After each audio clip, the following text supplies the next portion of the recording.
फिलिस्तीन राज्य को ब्रिटेन, कनाडा और ऑस्ट्रेलिया से मान्यता दी। उसके बाद इजराइल जमकर भड़का हुआ है। इजराइल का कहना है कि कोई भी फिलिस्तीन राज्य नहीं होगा और हमास का खात्मा बहुत जरूरी है।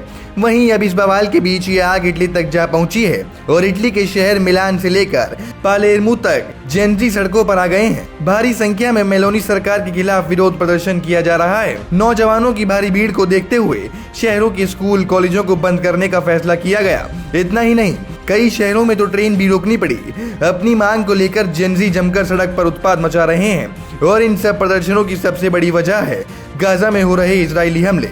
जी हाँ, दरअसल इजराइल जिस तरह गाजा पर लगातार हमले कर रहा है और रुकने का नाम नहीं ले रहा, इसका विरोध करते हुए इटली के दर्जनों शहरों में जेनजी भारी संख्या में सड़कों पर उतर आए हैं। अब इसे यूरोप के सबसे बड़े राष्ट्रव्यापी प्रदर्शनों में से एक माना जा रहा है। प्रदर्शनकारियों की इटली सरकार से ये मांग है कि वह इजराइल से व्यापारिक संबंधों को खत्म कर दें, इसके साथ ही सैन्य सहयोग भी न दें। इस प्रदर्शन का आयोजन करने वाले लोगों का यह दावा है कि मिलान में 5000 से ज्यादा लोग सड़कों पर आ गए हैं। प्रदर्शनकारियों को रोकने के लिए मेलोनी सरकार का प्रशासन भरपूर कोशिश कर रहा है, लेकिन उसके बावजूद ये लोग बाज नहीं आ रहे। इन प्रदर्शनों पर इटली की प्रधानमंत्री जॉर्जिया मेलोनी का भी कहना है कि प्रदर्शन कर रहे लोगों के आयोजकों से बात की गई।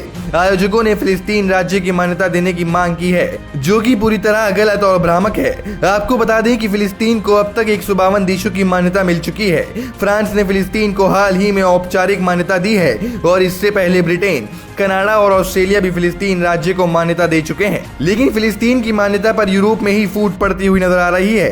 इटली ने फिलिस्तीन को मान्यता देने से साफ इनकार कर दिया और इसलिए ही सड़कों पर बवाल इटली में जारी है। अब अंतर्राष्ट्रीय संबंधों में किसी भी राज्य को मान्यता देने का मतलब है कि दूसरे देश उसे वैध राष्ट्र मान रहे हैं, उसके साथ अपने आर्थिक और राजनीतिक रिश्ते बनाने को भी तैयार हैं। ये काम जैसे फिलिस्तीन, ब्रिटेन, कनाडा, ऑस्ट्रेलिया और तमाम देशों ने किया है, उसी की तरह अब इटली के लोग भी यही चाहते हैं। लेकिन एक तरफ जहां तमाम देश फिलिस्तीन राज्य को मान्यता दे रहे हैं, वहीं फिलिस्तीन के राष्ट्रपति महमूद अब्बास हमास और उसके बाकी गुटों को अपने हथियार फिलिस्तीन प्राधिकरण को सौंपने पर सरेंडर करने के लिए मजबूर कर दिया। यही नहीं, इसी के साथ द टाइम्स ऑफ इजराइल के मुताबिक हमास और उसके बाकी गुटों को सरेंडर करने के अलावा फिलिस्तीन के राष्ट्रपति ने 7 अक्टूबर को इजराइल पर हुए हमास हमले की भी कड़ी निंदा की है।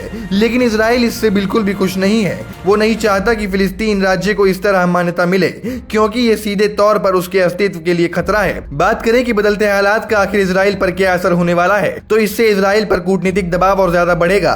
दरअसल इजराइल को लंबे समय से पश्चिमी देशों को समर्थन मिलता रहा है, लेकिन अब जब उसके सहयोगी ही फिलिस्तीन देश को मान्यता देने लगे हैं, तो इजराइल को अंतर्राष्ट्रीय स्तर पर काफी दबाव झेलना होगा। वहीं दूसरी तरफ फिलिस्तीन अब और ज्यादा मजबूत स्थिति में आ जाएगा। उसकी सरकारों को अब राजनीतिक सहयोग मिलेगा। वहीं अमेरिका पर भी दबाव बढ़ने वाला है। अमेरिका जो अब तक फिलिस्तीन को मान्यता देने से बच रहा था, लेकिन अब जब उसके सहयोगी ही फिलिस्तीन को मान्यता देने का कदम उठा चुके हैं, तो उस पर भी नीति बदलने का दबाव होगा। ऐसे में अब ये देखना होगा कि अमेरिका अपनी नीतियों को बदलकर और इजराइल को छोड़कर फिलिस्तीन मान्यता देगा, या फिर गाजा पर पूर्ण नियंत्रण का प्लान पास कर चुके बेंजामिन नेतन्याहू अब किसी की परवाह न किए बगैर अपने ऑपरेशंस को और तेज कर देंगे।